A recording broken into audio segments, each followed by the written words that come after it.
All right. So what we have here is um, this should not have snuck up on you if you read the newsletters, but guess what next week is?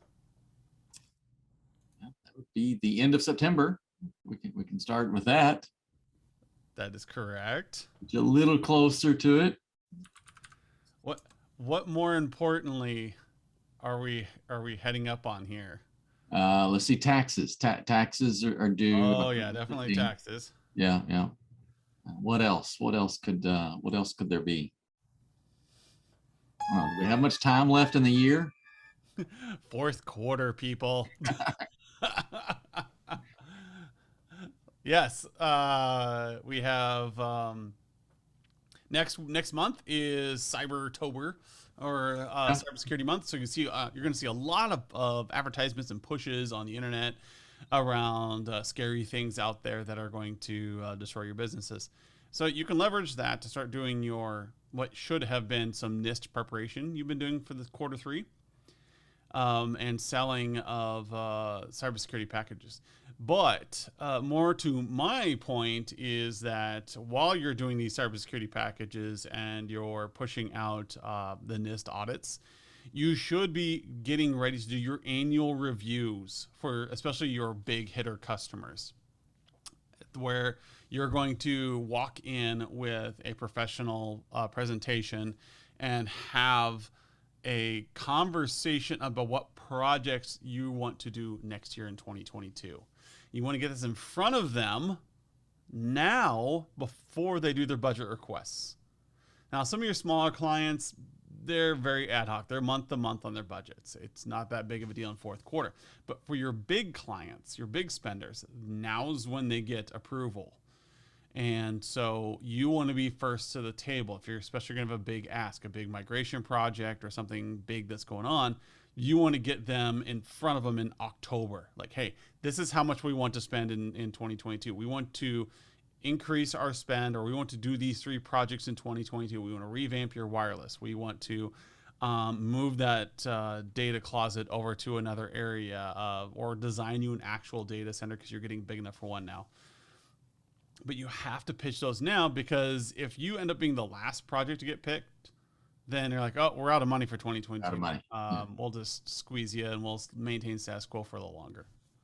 Well, even our smaller customers, it certainly doesn't happen often, but some of those smaller guys, every once in a while, for whatever reason, will come up, and it's high time for a technology refresh, right? Something needs to be done. They have a new project, they've been putting it off, whatever. Gee, something was going on last year. I don't really remember what. Maybe a little bit started 2020. I don't know, but they decided to hold on to cash or whatever, and they didn't, spend on things that they should have. So now they have created some tech debt, and Adam and I have talked about that before.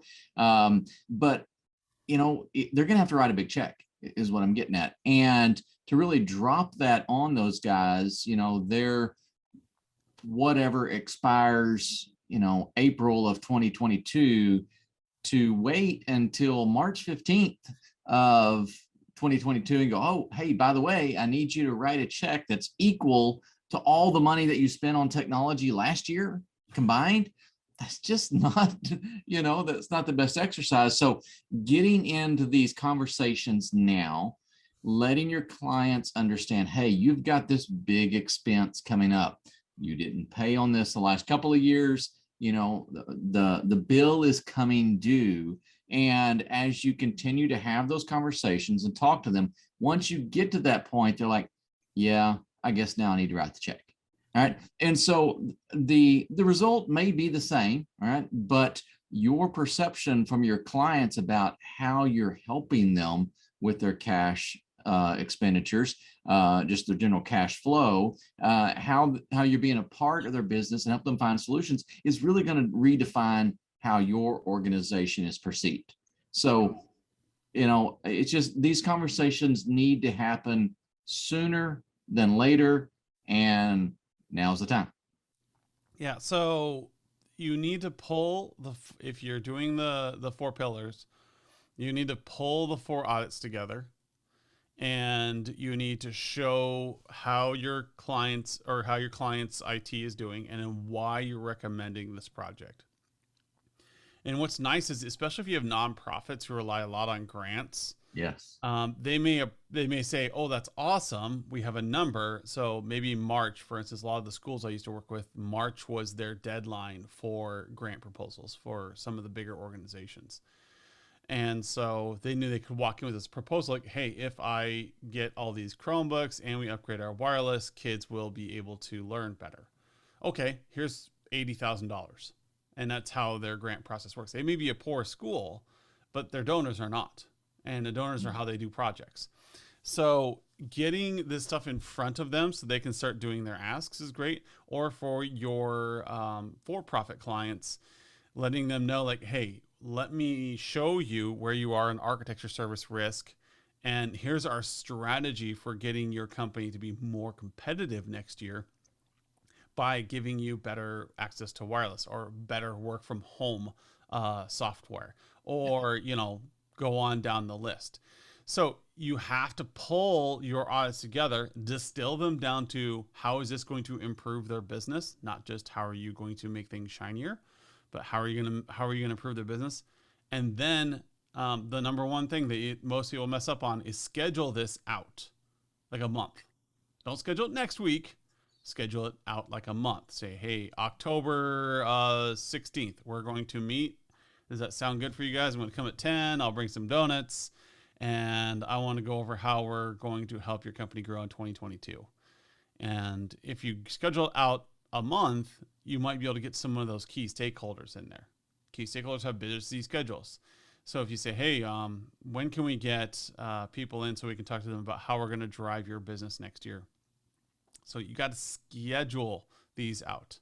Schedule your big clients first, and your big the clients you're going to have big projects with first, and then move on to the smaller ones. So go through Skip's little schedule of A, B, C, D clients and kind of work in and schedule them out. And if you don't get to the C and the D clients, it's no big deal. But you want to get your bigger clients lined up now. Be the first to the table, the first one with your hand out saying, hey, here's how I'm going to help you grow. First one with a plan. And then you will have a higher likelihood of being chosen as the person who gets the project increases this year. Well, and to kind of set some expectations here too. So these meetings sometimes, they're never one topic, one size fits all sort of meetings. Okay, we're going to do almost always a variety of things, at least a small handful of things in these sort of engagements. And part of that may be a little bit more, goal setting or, understanding their KPIs. Where do we need to take this? So if we're walking through architecture services and risk, we've identified elements. Now we really need to align those things to what's important in their business. And to be honest, and to be reasonable here, you probably don't have the best answer on that. You may have some opinions and some ideas. A lot of it may be well-founded, but you need to have the conversation about these things with your clients so that they can be part of the solution. And this is critical. Once you get your clients involved in these conversations and build in these plans, it becomes, again, much less of a presentation, much less of a quote you're trying to sell them on, and more of a process that you're partnering with them on so they understand, hey, yeah, we've talked about this. I know there's some needs. We need to take care of this, because if we do this, then our company is going to be better. We're going to get better market share. We're going to, cut our costs, whatever it is. And that process isn't going to happen in one quick hour-long meeting. Right? It's going to take a little bit of time. So we sometimes, I think, like these big strategic sounding goals and initiatives, and we want to, schedule that meeting, pull the big lever, run the giant report, walk in and do it all. And reality is going to set in and tell us, it doesn't happen that way. But we can, we make a lot of progress towards some of those features. But you're going to have these conversations. And it may be that these coming conversations that you have throughout Q4 really sets the stage for you to walk in Q1 and say, per our conversation last time, here's the details and what we need to do. That's when the client's going to look over there and go, whew, yeah, and that's a lot. Okay, when can you start? And so, but to get to that point, you got to start with these conversations. Yeah, and that's the core of what we do here. That's one of our differentiators as MSPL and our managed services platform and Humanize IT is that we start with the conversation. And it works for me. It worked for us as we were primarily a VCIO firm before we moved into the software realm of trying to teach other people how to do this. Is having that candid conversation with clients really lands bigger deals. I know because we were landing deals of like $30,000 a month as just a small shop, and so that was all from just having good conversations about how we can help people out. We were pursuing and working on $450,000 projects with school systems and helping them design out game-changing things just because we were having good conversations with people. And this is with us as a small company. This is 5 years ago. So you can do this even more if you guys are able to get these conversations scheduled and get in the room. Now, you guys, some of you have an uphill battle because traditionally you've just gone in and talked about tactical things. You talked about firewall upgrades, you talked about PCs, and your client is expecting that. They're expecting to come in and talk about PC upgrades and tickets and how far behind you are and things again. Make this year different. We all had great years in the last 12 to 16 months. And so a lot of your clients are looking for change. They're looking for what's next. Give them that confidence and move forward. And so that's why you got to schedule these things. Don't wait until December. Don't wait till November. October. November is a bad holiday month. December is a horrible holiday month. Yes. October is our last good month. Yes. Without people taking a million vacations. Yep. So that's why I'm driving October. That's why for the past 6 months, I've been hitting on October is when you need to do things. It's your last good chance. And if you've been preparing all year long, we've been following an HIT game plan since January. And we are now in the thick of it. And so if you've been following what we've been saying, and if you've been filling out the pillars like we told you to over the past 6 months, or since January, I should say, so the past 10 months now, if you can have followed that, you are ready to do the next step. And the next step is for you to, let me make it big for you guys.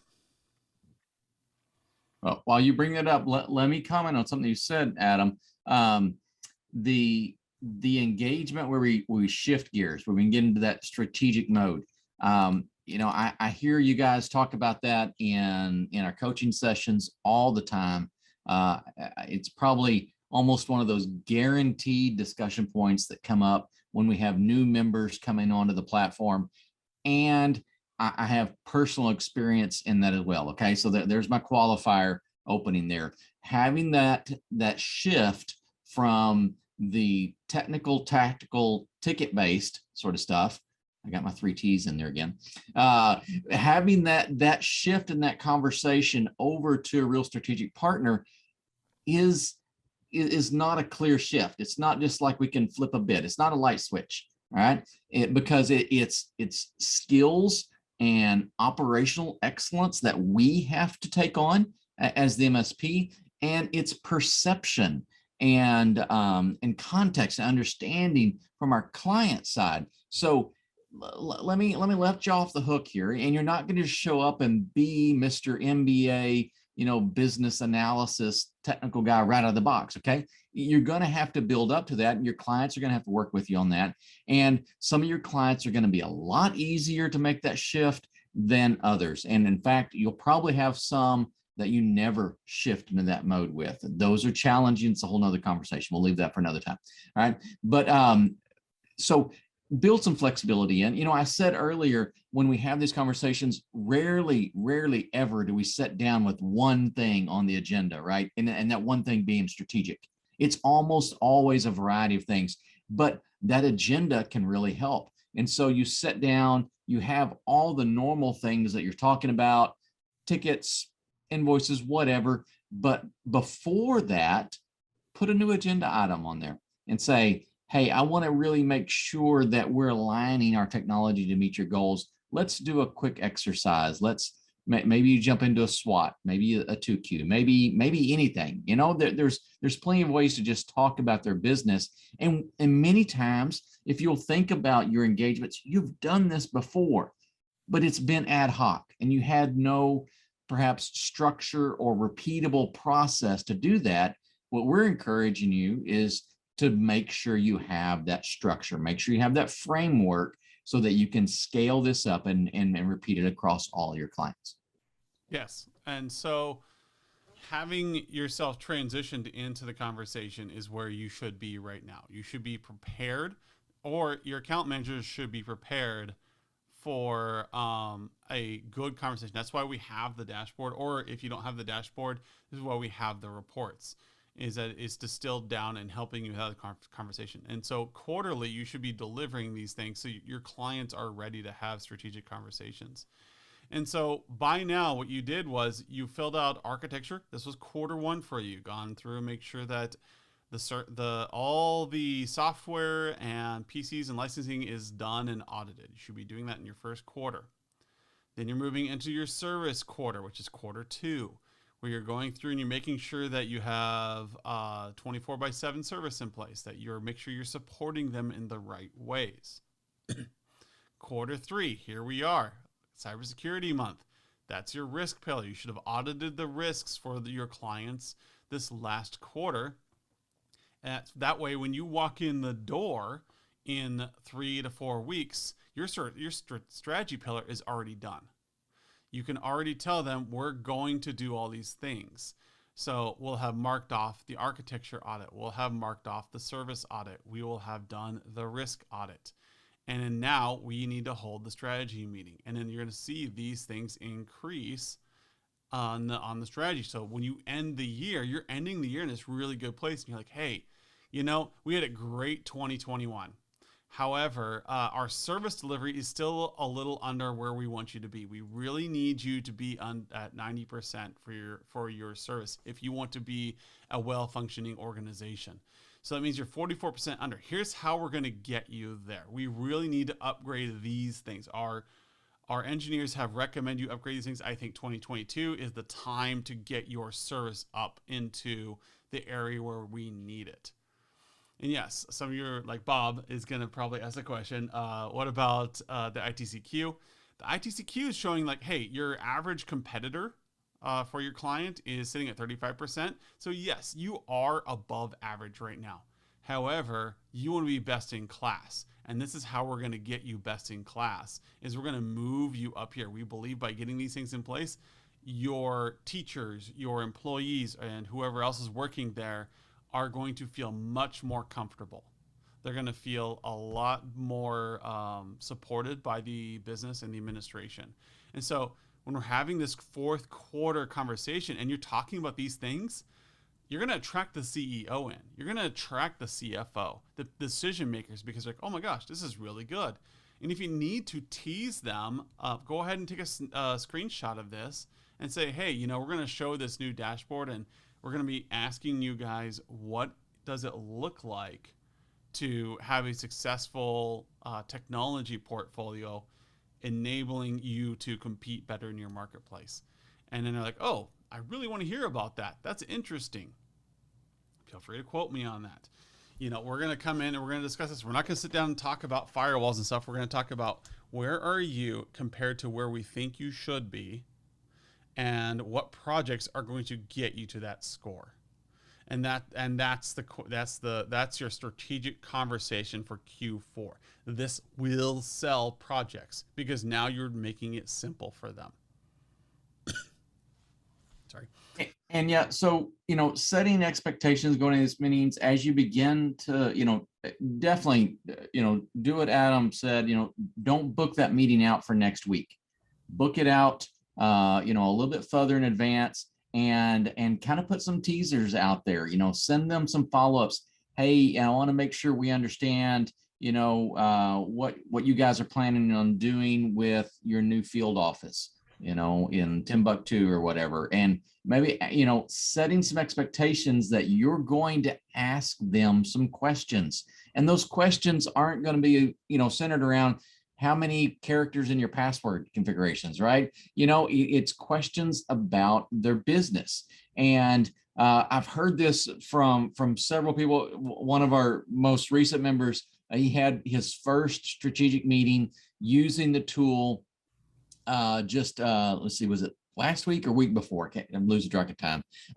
Anyway, he said his client was just thoroughly impressed. I mean, it changed the perspective because he went in there and asked questions that he had not normally asked. And they said, yeah, this is different than what we normally talk about. Yes, it is. But here's the great thing that I've been telling everybody too. Once you get over the hump and you get that first engagement going, the next time you ask them for a strategic meeting, you're going to get a willing CEO to show up in that. No one's going to be dragging them down the hallway, trying to lock them in the conference room for these conversations, because you're talking about the business, what's important to them. So, kind of a follow-up on that. Once you gain that respect, once you gain that level of, interest, be careful with that. All right. So in the next meeting, just kind of, cast a little bit further game plan out there. In the next meeting, the CE shows up, make sure you got an agenda there. Make sure the CEO knows, hey, we've got a few strategic conversation pieces, but then after this, we're going operational, we're going tactical. And setting that expectation for the CEO so they know when they need to get involved and when they don't necessarily need to be involved. Because again, listening to you guys, our own experiences in our client environments, we know that strategic level engagement from the clients is what's going to make or break these, but just getting attendance in that can be really, really challenging. So that's a good point to make there, Skip, is that when you're doing your three other pillars, architecture, service, and risk, those are largely tactical decisions. There's going to be largely tactical conversations. This fourth quarter strategy pillar, that is the one where we say, hey, you know what, CEOs, I know you're giving us $40,000 a month or $20,000 a month, whatever a big whale is for you. Say, hey, you know what, you guys don't have to attend any of the other QBRs. This one you attend, and we'll show you how we're going to use technology to drive business. And it's also a chance for you as the CEO to ask us questions. Hey, what do you think about Zoom? What do you think about Teams? What do you think about technologies for working from home? What are we missing? Like, oh, I see. So you're doing a work from home initiative with your user base. Well, let me tell you what I think. Like, in order to do that properly, here are the technologies we need to be thinking about for projects. And while you're in there, you're hitting that plus button on the dashboard, adding projects, saying, let me research those and get the bid back to you. Because we can definitely get you an IP telephony system in place. Killing me. Telephony. There we go. I was going to say it correctly. Skip is killed by shrivel up inside every time he does that. And he knows it too. I was going to say it correctly and I go, wait, I could go for the wrong way. Anyway, so you're in there with the CEO and now you're solving problems for him or her. And you're sitting there with strategy in this strategy session going, here, let me solve those. And then, oh, look, we can go ahead and make sure that that gets implemented during our architecture pillar review period. Well, and then we'll ensure that the serviceability is there as well. And so they have this easy conversation and it's once a year and they know that, oh, I can attend that meeting every November. I will show up and I will be in that room knowing that's a minimal time commitment and a massive impact to my company. And you can show them, hey, you know what, you get those new telephones in, you get that new VoIP system in, that's going to increase your architecture score. That's going to increase your service score because now we have things we can do. We're making your workplace better. And then your strategic score is going to be even better because now you've met with the CEO. You have met and done some of these things that are going to increase your client engagement score for those of you guys that use that module. So For those of you guys are using the dashboard, the beta did start Monday. So, I'm going to be using it pretty regularly in these weekly meetings. But this is a time when you can use that, what my marketing team calls a cape, to make yourself look really good in a strategic presentation in Q4. So we are in beta right now. If you want early access, you just got to switch over to one of the new plans, and you will get access if you request it. Otherwise, starting October 1st, this dashboard to help empower your QBRs is going to be available for all Essentials and higher users. So if you want to check that out, reach out to Skip, reach out to Miles, and we'll get you on a new plan. They're basically roughly the same cost as the old plans, and we structured them that way. The reason you need access to the new plans is because you have to have access to all of the modules and the features the developers made. So it is pretty rigid right now. So it's a turnkey. It works really well. And I highly recommend you guys start using this to differentiate yourself. There's been some really interesting pre-sales for end-of-year sales ideas coming out of the new dashboard. So one of the concepts is using the ITCQ score to show that their incumbent MSP is underperforming. So taking one of our reports, squishing it down to like 5 core questions. And it's like, hey, is your current MSP doing this for you? Or are they doing this? Like a little grader, if you guys remember the graders. And then showing like, hey, look, you guys are underscoring. You're not scoring correctly on architecture, service, or risk. And you have 0 on strategy. So working with us, we're going to get you to a target score of 92%. We're going to get you to these higher scores. And they're using that for pre-sales. That's one of the concepts that's out there in beta right now. So if you'd like to try this out, if you'd like to do things like that, reach out to us and we'll get you in the queue for the beta test. If not, next week, or actually October 4th, the Monday after, is when we will exit beta and everything will be ready to go for all Essentials and higher users. And this will land you new clients. It will attract CEOs into the room. They like shiny things. And this dashboard is specifically designed to appeal to CEOs and decision makers. So here we are. Q4 is a week away. Got any final advice there, Skip? Yeah, let me a bit of a challenge. So I'm looking over attendee list. I know, we get, some people listening to this, the recording after the fact, and are people showing up. So we get a variety of range here. And I think sometimes I tend to talk to those that are a little bit lower on the maturity level on this, new members to the platform and stuff like that. But I know we've got some of you guys that are doing some of this really well. All right. You've got the operational maturity. You've already got these strategic components built in, or some of you, looking again at this list, some of you've got just, strategic whizzes, all right, in your environment, and someone who can just walk in and specifically, we've got, I've heard reports of, businesses calling your strategic partners, go, hey, I want to ask you about some strategy stuff. Right. So lots of great things happening in some of your environments, but I want to ask you a really serious question here. Can you scale it? All right. Is it just a person? Is it, something you've just kind of fallen into, or do you have an intentional, scalable plan to roll this out to every new client that signs up, to fill in all the gaps for the clients that you're missing? So for those of you at the upper end of the maturity level on this, take a look at your scalability here. What tool are you using? Maybe you want to evaluate doing it a different way. Maybe you schedule a couple of meetings and, you schedule 3 of them out, and each one you intentionally plan on showing up and doing it a little different way so that you can experiment with what works for your organization. This is a great time to not only dive deep into your businesses, your clients' businesses, but dive into yours, grow this so this process makes you better in 2022 than you were in 2021. Yep. As we have said internally in our teams, make what you do today look like crap tomorrow. There you go. There you go. So you may be an amazing MSP, and you need to continually improve so your clients feel that. And that's part of the core of what MSPL has always done, is show like how you're improving over time, taking those snapshots and showing last year versus this year, and continually making yourself better. This dashboard isn't intended to add any work to your day.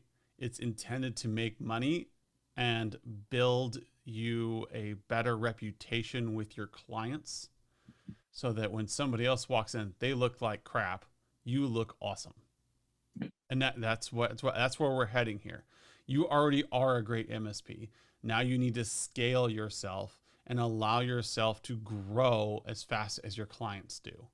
So adding more work and adding really complicated processes isn't scalable. Adding a simple 4-pillar approach to auditing and making sure your clients are on track, that is scalable. You can do that 100 times a day, and it doesn't add any work on. It adds just a little bit of upfront work done, and then you're done. So if you have any questions, reach out. If you want in the beta, reach out. We are here for you. We're excited about this. We have a lot of people stepping in for the beta. And so I want to make sure you guys get on the list. Yeah. So if you went on the new dashboard, you just need to, so I think for a lot of people on this call, it's a lateral, you know, because you are HIT subscribers. So we just need to reach out to Skip or Miles, and we'll get you on one of the new programs. Sorry, just answering a question there. Yeah, so for those of you who are in the HIT program, most likely you'll move over to Elite, right, Skip?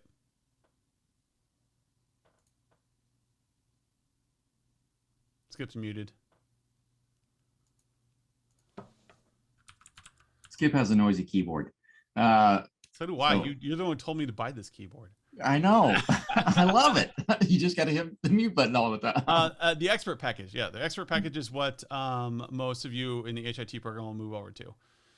Elite is better because you get the CES scores, but just one of those plans. You can look on our page right now, and you can see what you would lateral over to.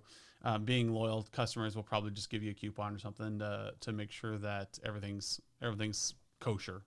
Yep. But that'll give you onto the new permissions, and it'll make sure everything gets applied to you.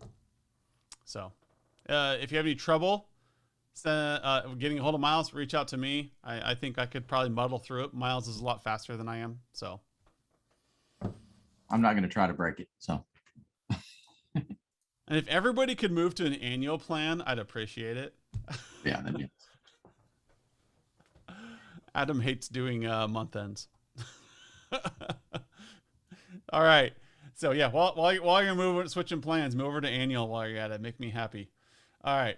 It'll save you money, and it'll make me happy. It's a win-win. Win for everybody except for Skip. It's because he doesn't have to do the month ends like me. All good. I'm gonna start making you do the month end finance reports. Oh. Why do I have to do it? So yeah, we can. Yeah, I'll do that. We'll just roll in an annual process. All right. Speaking of things where the CEO does not want to be involved. There we go. All right. Guys, attract your people to your quarterlies. Get those strategy sessions scheduled out. Next week, we're going to hit hardcore on how to run those strategy sessions. So we'll see you then. See you.